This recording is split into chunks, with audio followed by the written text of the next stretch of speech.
आज grade first का दूसरा पेपर हुआ है ग्रुप बी का, जो 31 तारीख को पेपर हुआ और आज जो 3 तारीख को पेपर हुआ। सबसे पहली दूसरी दो तीन चीज़ें जो मेजर अंतर जानना है।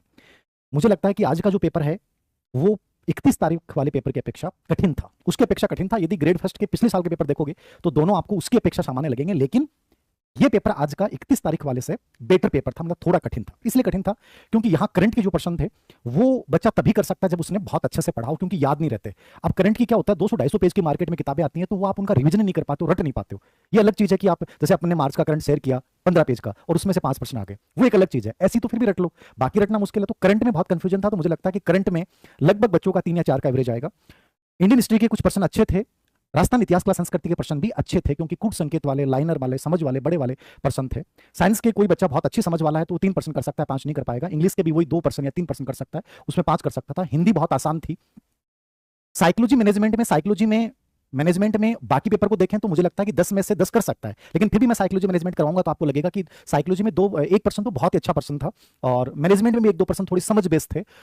कुल मिला के मैं ये कहूंगा कि आज के इस पेपर में यदि कोई बच्चा बहुत अच्छे से मैनेज कर पाया और यदि वो 40% कट पीट के उद्देश्य से सही बैठ रहे हैं तो वो बहुत अच्छी स्थिति में है और उसको बहुत अच्छे से सब्जेक्ट पे ध्यान देना चाहिए।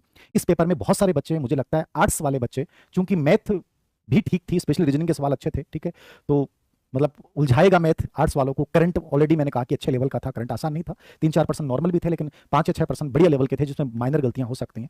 टोटल एनालिसिस, पॉलिटी ठीक है, मतलब बहुत हार्ड पॉलिटी नहीं थी। ज्योग्राफी नॉर्मल थी, कर सकते हैं आप।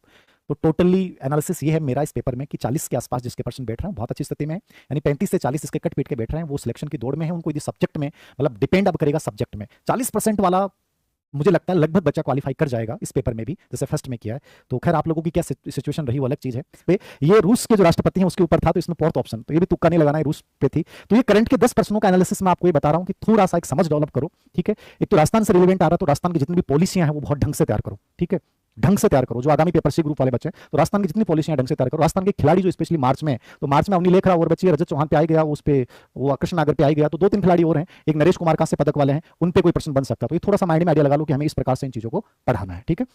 करंट का इंटरनेशनल लगभग जो आता है द हिंदू या द पीआईबी से आता है, ठीक है।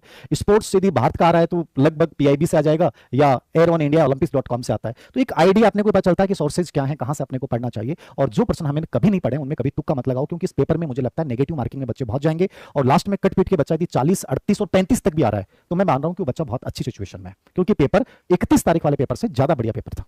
आप ये कहेंगे कि आज का पेपर साइकोलॉजी मैनेजमेंट में अपना 100% है, करंट में अपने सिर्फ 12 पेज में से 5 प्रश्न है, जबकि करंट पे अपने व्यापक काम नहीं किया, वो खुद मैंने फाइलें बनाई हैं। और इंडियन हिस्ट्री के टेस्ट सीरीज के जो प्रश्न है उनमें से मेरे अकॉर्डिंग 5 में से 3 प्रश्न आपको टेस्ट सीरीज में मिल जाएंगे। ये एफर्ट्स हैं, कोई बड़ाई नहीं है। आप लोगों को लग सकता है कि सर आप विज्ञापन कर रहे हो, अपनी बुक के बारे में बार बार बता रहे हो। ये इसलिए बताना जरूरी होता है क्योंकि बहुत सारे बच्चों को लगता है कि ऐसा नहीं है।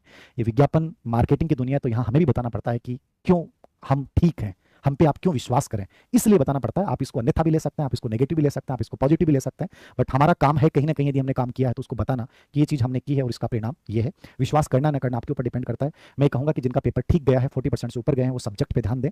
और ग्रुप सी वाले बच्चे इस पेपर को ध्यान में रख के मार्च का करंट बहुत अच्छे से तैयार करें, क्योंकि मार्च में से ज़्यादा चीज़ें आ रही हैं, तो मार्च को अच्छे से कर लो कंप्लीटली। और मार्च वाली फाइल को भी ढंग से देखना, और उसमें मैंने करंट में भी और नई चीज़ें भी डाली थी, जो एजुकेशन करंट वाला चैनल है उसके ऊपर, तो उसको थोड़ा सा फॉलो कर लीजिएगा। आईसीटी पेडागोजी जो आपकी आ रही है वो कंप्लीटली वही आ रही है। आईसीटी पेडागोजी के भी मैं आज शाम को 1-2 सेशन ले लूंगा, उससे आपको आइडिया जो नई चीजें कोई आई हैं तो मैं उसको लेकर चर्चा कर लूंगा, ठीक है। Okay, thank you.